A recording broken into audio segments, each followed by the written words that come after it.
नमस्कार दोस्तों, आज के इस वीडियो में मैं आपसे बात करने वाला हूं कुछ ऐसी टूरिस्ट प्लेसेस के बारे में जहां पर कि आप अपनी गर्मी की छुट्टियां प्लान कर सकते हैं या समर हॉलीडेज एंजॉय करना चाहें तो कर सकते हैं। तो वो कौन कौन सी प्लेसेस है, आइए देखते हैं।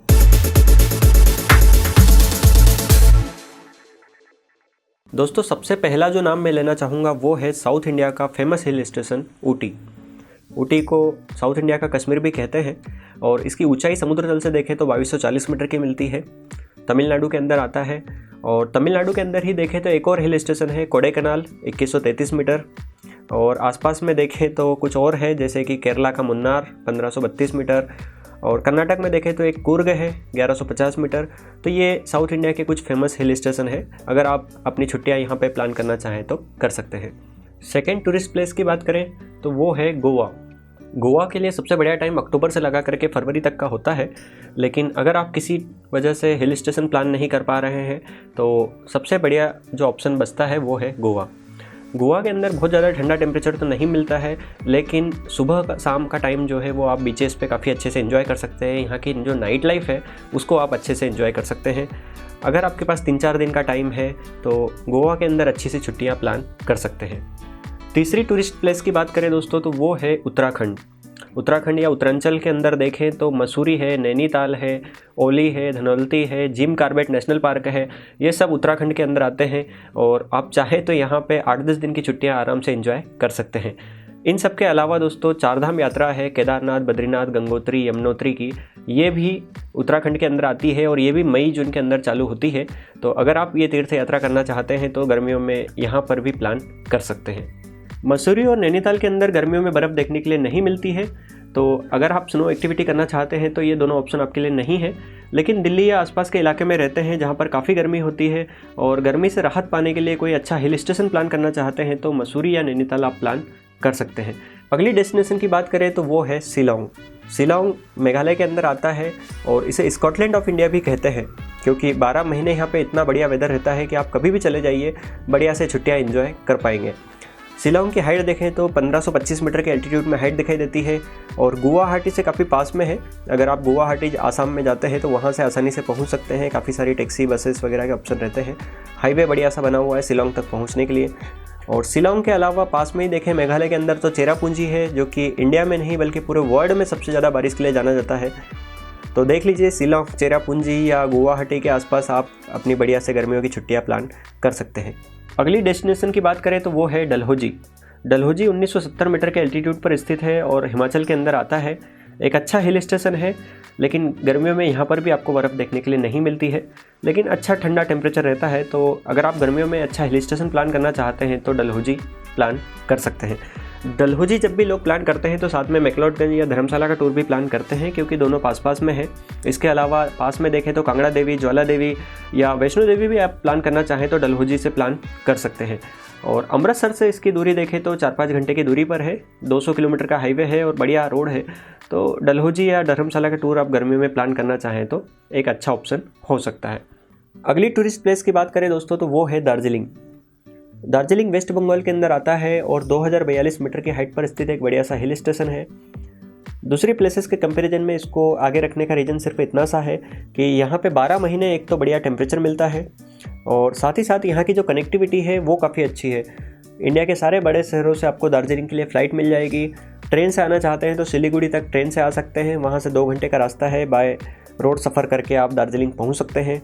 तो फ्लाइट के थ्रू, ट्रेन के थ्रू या फिर रोड के थ्रू आप दार्जिलिंग पहुँचना चाहें तो 12 महीने आप आ सकते हैं। अगली टूरिस्ट प्लेस की बात करें तो वो है इंडिया के सबसे फेमस हिल स्टेशन शिमला और मनाली। दोनों का नाम मैं एक साथ लेना चाहूँगा, क्योंकि मनाली जाने के लिए आप शिमला होकर के भी जा सकते हैं, इन रूट आता है। तो एक हफ्ते का अगर आपके पास टाइम है तो मनाली और शिमला दोनों ही जगह को आप एंजॉय कर सकते हैं बढ़िया से।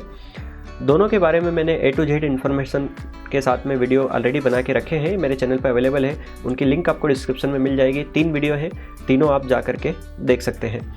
मनाली या शिमला दोनों ही जगह पे गर्मियों में बर्फ़ देखने के लिए नहीं मिलती है, लेकिन मनाली से रोहतांग पास आप जाइए, वहाँ पर बर्फ़ देखने के लिए मिल जाती है। दिन भर आप एंजॉय कर सकते हैं और शाम को वापस मनाली आ सकते हैं। तो ज़्यादा जानकारी के लिए आप तीनों वीडियो देख सकते हैं, उसमें आपको पूरी डिटेल में जानकारी मिल जाएगी। अगली डेस्टिनेशन की बात करें तो वो है तवांग। 2670 मीटर की हाइट पर स्थित एक काफ़ी बढ़िया सा हिल स्टेशन है और ये अरुणाचल प्रदेश के अंदर आता है। अगर आप गर्मियों में यहाँ जाएंगे तो देखेंगे कि गर्मियों में भी यहाँ का जो टेम्परेचर है वो 3 डिग्री से लगा करके 18 डिग्री के बीच में मिलता है, जो कि काफ़ी अच्छा टेम्परेचर है, काफ़ी ठंडा टेम्परेचर है। जितनी भी लोकेशंस हमने अभी तक डिस्कस करी वहाँ के कंपैरिजन में यहाँ पे तवांग के अंदर काफ़ी ठंडा माहौल मिलता है। और तवांग से चाइना बॉर्डर काफ़ी पास में है, बुमला पास जिसको कहते हैं 20-25 किलोमीटर की दूरी पर है। अगर आप बुमला पास जाते हैं तो वहाँ पे आपको बर्फ़ भी देखने के लिए मिल जाती है। गर्मियों में अगर आप स्नो एंजॉय करना चाहते हैं, बर्फ़ के मज़े लेना चाहते हैं तो एक बढ़िया ऑप्शन हो सकता है तवांग। अगली डेस्टिनेशन की बात करें तो वो है हमारा लेह लद्दाख। लद्दाख 3500 मीटर की हाइट पर स्थित इंडिया का जाना माना टूरिस्ट डेस्टिनेशन है। और अगर आप गर्मियों में यहाँ पे आते हैं तो गर्मियों में भी यहाँ पे बर्फ़ का मज़ा ले सकते हैं। लेह सिटी के आसपास काफ़ी सारे हाई पासेस हैं जहाँ पर कि बर्फ़ आपको देखने के लिए मिल जाएगी। लद्दाख जाना चाहते हैं तो एक चीज़ का विशेष ध्यान रखिएगा, लद्दाख की जो रोड कनेक्टिविटी है वो 6 महीने के लिए बिल्कुल बंद होती है। अक्टूबर नवंबर से लगा करके जून तक आप रोड के थ्रू लद्दाख प्लान नहीं कर सकते, क्योंकि हैवी स्नोफॉल की वजह से रोड सारे ब्लॉक रहते हैं। अगर आप मार्च अप्रैल या मई के महीने में जाना चाहते हैं तो फ़्लाइट एकमात्र ऑप्शन बचता है, तो फ़्लाइट के थ्रू जाइए, वहाँ पे छुट्टियाँ एंजॉय करिए और वापस आ सकते हैं।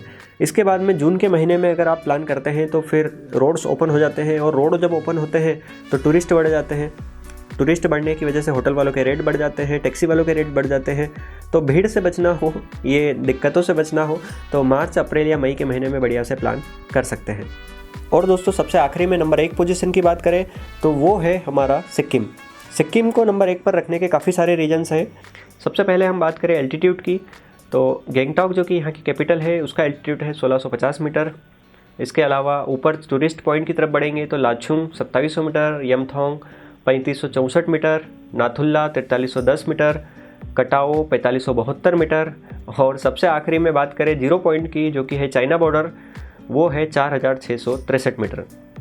यही रीजन्स है कि जो लोग लद्दाख होकर के आते हैं उन्हें भी यहाँ के जो रोड्स हैं, यहाँ की जो नेचुरल ब्यूटी है, यहाँ का जो एल्टीट्यूड है वो काफ़ी पसंद आता है। सिक्किम पहुँचने के लिए ट्रांसपोर्टेशन की बात करें तो ईजी टू रीच है, जैसे कि दार्जिलिंग के लिए आपको बताया, फ़्लाइट, ट्रेन या बस जिससे भी आना चाहें आप आसानी से सिक्किम पहुँच सकते हैं। इसके अलावा दोस्तों अगर आप पूरा सिक्किम घूमना चाहते हैं तो एक चीज़ का विशेष ध्यान रखिएगा, वो ये कि 7-8 दिन से कम की आप छुट्टियाँ यहाँ पे प्लान मत करिएगा, क्योंकि सारी लोकेशंस पे अगर आप जाना चाहते हैं, घूमना चाहते हैं तो कम से कम 7 दिन आपको लगने वाले हैं। तो इन गर्मियों में अगर आप सिक्किम प्लान करना चाहें तो देख लीजिए, काफ़ी बढ़िया ऑप्शन है छुट्टियों के लिए।